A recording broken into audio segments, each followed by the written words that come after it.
리포트 스포트라이트 저희와 함께 살펴보셨습니다. 의료기기 관련해서는 시장의 관심도는 굉장히 뜨거운 것 같은데요.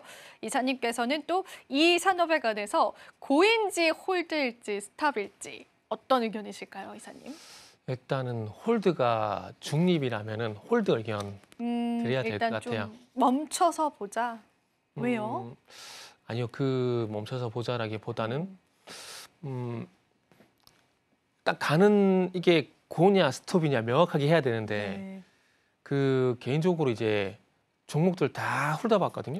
훑어봤는데 일단 꺾인 종목들도 있긴 한데 그럼에도 불구하고 또 이제 가는 종목들도 있다 보니까 어찌되면 선택과 집중이 좀 가능하다라는 아직까지는 어쨌든 선택과 집중이 가능하다라는 점을 보게 된다라면은 일단은 중립 의견은 그래도 된다라고 생각을 했어요. 그러면은 중립까지면 그래도 긍정적인 중립인 거네요, 이사님. 그죠? 그죠? 제가 조금 대답을 드린 게 좀 무슨 얘기지 하는 그런 표정을 약간 지는데 네, 일단 그러니까 만약에 업종이 전반적으로 다 하락하면 종목들이 좀 빠지고 있다라면은 일단은 이제 스톱 의견을 들었을 건데 그게 아니라 일단 어쨌든 조금 꺾이는 종목들이 일부 보이긴 하지만 그럼에도 불구하고 일단 가는 종목이 보였다라는 점 그것 때문에 스탑이라기보다는 중립을 선택하는 게 일단 맞다라고 생각을 했어요. 저는 리포트 보면서 좀 궁금했던 부분들이 있었어요. 이게 사실 의료기기의 그런 섹터 안에 묶여져 있지만 미용기기랑은 또 다른 관점으로 봐야 되지 않을까? 의료기기에 포함을 시켜서 봐도 될까? 그런 부분들이 좀 궁금했는데 사실 미용기기는 잘하고 있잖아요, 수출적으로도. 그렇죠? 네. 근데 이거를 분리시킬 수가 없는 게 이게 말을 만들기 나름이거든요. 아, 그렇죠. 피부 미용, 의료기기 개발이 되면 그렇게 돼버리면 들어가 버리는데 맞습니다. 말씀하신 것처럼 어쨌든 뭐 아름다움에 대한 욕망은 뭐 미국이든 한국이든 어쨌든 가리지 않는다라고 봐요. 거기다가 최근에 아시겠지만 한국의 화장품이라든지 그리고 좋았죠. 이런 의료시술 기술이 많이 올라오고 있기 때문에 결국 이제 이게 K열풍, K뷰티 열풍, 그죠? K자만 붙으면 다 잘 나가잖아요. 지금. 다 좋아하시죠. 해외에서. 그래서 뭐 음료도 마찬가지고 뭐 피부미용도 마찬가지고 이제 엔터적도 마찬가지고 그런 흐름들이 나고 있는데 제가 봤을 때는 뭐 화장품도 그렇고 뭐 의료기기도 그렇고 그런 K의 열풍의 어떤 수혜를 일단 보고 있다라고 생각합니다. 물론 예전보다 질도 많이 좋아졌다는 부분도 물론 뭐 긍정적으로 보고 있는 상황들이고요. 그런데 이게 가끔씩은 이게 함정에 빠지면 안 된다라고 말씀을 드리고 싶은 게 있는데 어떤 함정이요, 이사님? 그러니까 산업이 잘 돌아가는 거하고 그리고 주가가 가는 거는 같이 갈 때도 있지만 동행하지 않을 때가 있거든요. 그렇죠. 그럴 때 이제 이 종목의 실적은 이렇게 좋은데 이 종목의 업황은 이렇게 좋은데 그게 참 그죠? 주가는 이렇다고 그럼 저가 매수. 저는 어찌 보면 좋게 말씀드리면은 딜레마고 안 좋게 말씀드리면 좀 함정이라고 생각을 하고 있는데 그러니까 예를 들게 되면은 그렇잖아요. 2차 전지가 2021년도 하반기에도 그렇고 작년 하반기도 그렇고 전부 좋다 그랬어요. 7월 정확하게 기억하게 되면은 7월 29일 날 에코프로가 150만 원을 찍고 하락할 때도 좋다. 앞으로 증설 이만큼 하게 되고 증설하게 되면 이만큼 실적이 반영이 되고 앞으로 뭐 신재생, 전기차 시장 이만큼 열리게 되고 그러니까 거기서 이제 못 벗어나는 거죠. 그러니까 어찌 보면 이게 함정이라는 생각이 어찌 보면 함정이라는 생각이 좀 드는데 그러니까 주식은 이렇게 생각을 해요. 어떤 이슈를 가지고 그거를 얼마만큼 이끌어가고 그거를 다 선반영시켰느냐 그러니까 시장에서 다시 계속 보느냐 아니면 이제 안 보느냐 이걸 판단해야 되는데 우리나라 주식시장은 아시겠지만은 결국 어떤 이슈가 있을 때 어떤 업종을 계속 좋게 본다라기보다는 시기별로 어떤 업종을 보는 게 다 명확하게 다 틀리잖아요. 그러니까 올해 같은 경우도 한번 예를 들게 되면은 4월 달까지는 뭐 그동안도 말씀했지만은 HBM을 필두한 그 하이스를 필두한 HBM 소부장 그리고 5월 달부터 6월 달까지는 이제 아시겠지만은 음식용 화장품. 5월 달, 6월 달 하이스가 안 좋았던 게 아니거든요. 근데 소부장이 다 밀려버렸어요.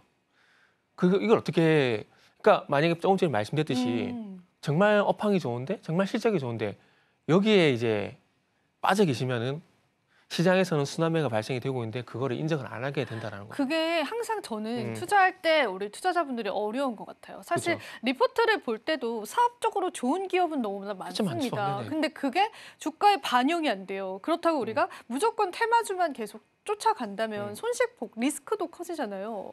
이럴 때 전략들은 뭐가 맞는 걸까요? 정답은 없는 걸까요, 이사님? 이게 결국 그래서 지금 시기에 시장이 어떤 업종을 보느냐, 어떤 섹터를 보느냐, 네. 그거를 잘 보는 게 중요하다고 생각이 들어요. 그러니까 조금 전에 말했지만은 그 업종이 안 좋아서가 아니라 지금은 이 업종을 좋게 보고 있지만은 또 시간이 지나게 되면서 새로운 이슈가 나오게 되면서 또 새로운 섹터들 쪽으로 자연스럽게 이제 무게 중심이 이동을 하게 되거든요.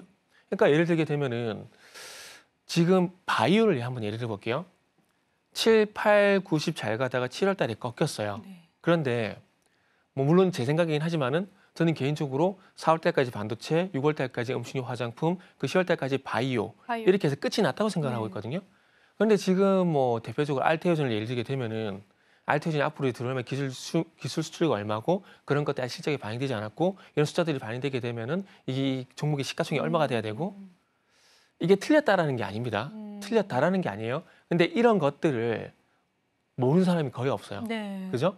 모르는 사람이 거의 없는데 그 이슈를 가지고 얼마만큼 주가를 이끌어갈지는 좀 음모론적인 관점에서 보게 되면은 이 종목을 만지는 사람만 아는 거거든요. 네. 근데 저는 뭐 이거 지극히 제 생각이지만 지금 바이오에서 그런 함정에서 헤어나지 못하신 분들이 솔직히 말하면 전문가분들도 저는 많다라고 생각을 해요. 물론 제가 틀릴 수도 있겠지만은 중요한 건 올해 전반적인 그 섹터 업종 흐름을 봤을 때 그런 식으로 다 식어버렸거든요. 5월 달, 6월 달 좋았던 음식료가 7월 달, 8월 달 안 좋았을까요? 전 그건 아니라고 보거든요. 단지 시장에서는 이제 음식료 화장품을 6월 달까지만 밖에 안 본다라는 거죠. 그러니까 그거를 잘 파악하신 분들이 제가 볼 땐 주식을 가장 잘한다라고 보는 거죠. 그리고 이거를 지금 시점으로 이어오게 되면은 어제 같은 경우는 정치 테마주 그리고 새롭게 이제 어제 어떤 섹터 강세 보였죠? 갑자기 생각이 안 나네요. 정치 테마주요. 네. 정치 테마주 말고요. 어제 이렇게 동반해서 참 이렇게 생각이 안 나서 난감한데 어제 정치 테마주만 강세 보인 게 아니라 그렇죠. 그렇긴 합니다. 전반적으로 근데 네. 다강세였어요. 네네. 전반적으로 저가 매수세 다 들어오면서 다 좋았던 그쵸. 걸로 기억해요. 네. 아 그러네요. 생각해보니까 네. 그러네요. 생각해보니까 왜 생각이 안 나시냐면 네. 다 좋았습니다. 아 그러네요. 네. 아 이거 완전 솔로몬이네요. 그래서 네. 보기 때문에 다 강세였거든요. 그러면 이게 여기서 정치 테마주가 계속 갈 것인가 아니면은 정치 테마주에서 자연스럽게 오늘 보여준 뭐 양자모라든지 AI라든지 이동이 될 조선이라든지 것인가. 이쪽으로 이동할 건지 내가 네. 우리가 이제 판단해야 된다는 거죠. 네. 정치 테마주 물론 뭐 지금 전국을 보게 되면 이것들이 가야 되는 게 맞는 거죠. 그러나 이게 계속 지속이 될 수는 없다라는 거죠. 그런 관점에서 보게 되면은 이런 순환매 대응을 해야 되는데 지금 의료기기 같은 경우도 의료기기 하다 갑자기 얘기 세버렸는데 괜찮습니다. 네. 의료기기는 결국 이제 화장품과 연결이 네. 됐다고 보거든요. 맞아요. 어쨌든 이제 화장품으로 케어가 안 되는 부분들은 약간의 시술에 좀 비해야 되는 부분이 없지 않아 있잖아요. 맞아요. 뭐 저는 안 받아봐서 솔직히 잘 모르겠어요. 저렇게 솔직히 얼굴에 칼 대고 바늘 댄거 겁나 안 받아보셨어요? 오. 무서워요. 그러니까 피부 관리는 한번 받아봤는데 얼굴에 바늘 대고 이런 거 무서워서 못 하겠거든요. 무서우세요? 네. 네. 보톡스 보면 주사를 여기 찌르지 않나요? 안 맞아봤습니다. 필러는 뭐 여긴가 주사를 찐다 네. 그러는데 정말 대단한 것 같아요. 그렇죠. 이게 되게 아플 것 같은데 역시 아름다움에 대한 욕망은 정말 무서운 것 같아요. 그래서 어쨌든 화장품과 의료기기가 연결이 돼 있는데 화장품이 어쨌든 6월 달 이후에 좀 식게 되면서 그때를 기점으로 해서 피부 미용 관련 의료기기가 같이 좀 꺾이더라고요. 네. 그래서 그런 관점에서 보게 된다면 의료기기 같은 경우는 전반적인 흐름이 어쨌든 좀 주춤해진 건 사실이다. 네. 업종 전체적으로 봤을 네. 때는. 그러나 그 속에서 또 대안이 있고 가는 종목들이 있기 때문에 다 안 좋게만은 볼 수도 없는 상황이라는 거죠. 그러면 화장품 섹터랑 엮여서 우리가 충분히 생각해 볼 만한 여력은 있는 거네요. 같이 네네, 그렇죠. 동반 움직여지는 거네요. 네, 맞습니다. 그러면은 저희가 앞서서도 의료기기 자체는 홀드이지만 그 안에서 기업들은 네네. 선별적이다라고 말씀해 네네. 주셨잖아요. 그러면 어떤 종목을 핵심 키 종목으로 보시는지도 한번 이야기를 네네. 들어보겠습니다. 그리고 전반적인 의견도 듣고 싶어요. 네. 이제 전반적인 의견은 이제 좀 전에 말씀드렸듯이 화장품 섹터와 좀 동행을 하는 부분들이 있기 때문에 업종 전반적으로는 조금 꺾였다라고 보는 게 봅니까? 네, 맞는 것 같아요. 네. 그래서 이 의료기기에 그 안에서 K가 아니라 네. AI를 붙이면 또 어떨까? 요즘 또 AI가 다시 대세가 됐잖아요. AI 의료기기가 그렇죠. 또 대세죠. 네. 그래서 AI 의료기기 쪽으로 좀 보면 좋지 않을까라는 생각이 들어요. 일단 어쨌든 뭐 머스크도 그렇고 트럼프도 그렇고 AI 쪽 같은 경우는 뭐 AI 쪽 같은 경우는 이제 트럼프는 AI 맨해튼 프로젝트를 앞으로 진행할 예정이고, 그리고 머스크도 아시겠지만 XAI 이걸 통해서 AI, 그러니까 결국 자율주행은 스스로 판단해야 되거든요. 근데 그 스스로 판단하는 게 결국 누가 하느냐? AI가 할 거거든요. 그러면 어떤 종목일까요, 이사님? 공개 부탁드립니다. 제가 말이 길었나 보네요. 네. 죄송합니다. 아닙니다. 네. 제가 눈치가 없었네요. 아닙니다. 저희가 또 마감 시장을 봐야 네. 돼서요. 네. 파마 리서치. 파마 리서치. 예, 그 속에서 일단은 네. 파마 리서치 정도는 대안이 좀 되지 않을까라고 좀 생각을 했어요. 네. 파마 리서치 같은 경우는 이제 3분기 실적도 괜찮았어요. 그러니까 제가 볼 때는 이 파마 리서치가 실적이라는 카테고리 덕분에 이 상승의 힘이 계속 좀 지속이 되고 있는 게 아닌가라는 좀 생각이 좀 들더라고요. 3분기 실적 잘 나왔거든요. 네. 잘 나왔고 올해 이제 연간 영업이익이 이쪽에 있네요. 여기 실적 보시면은 이제 3분기까지 봤을 때 이미 작년 실적을 거의 동등하게 현재 달성이 된 상황이거든요. 909억을 923억이니까 넘어섰네요. 죄송합니다. 네. 수정할게요.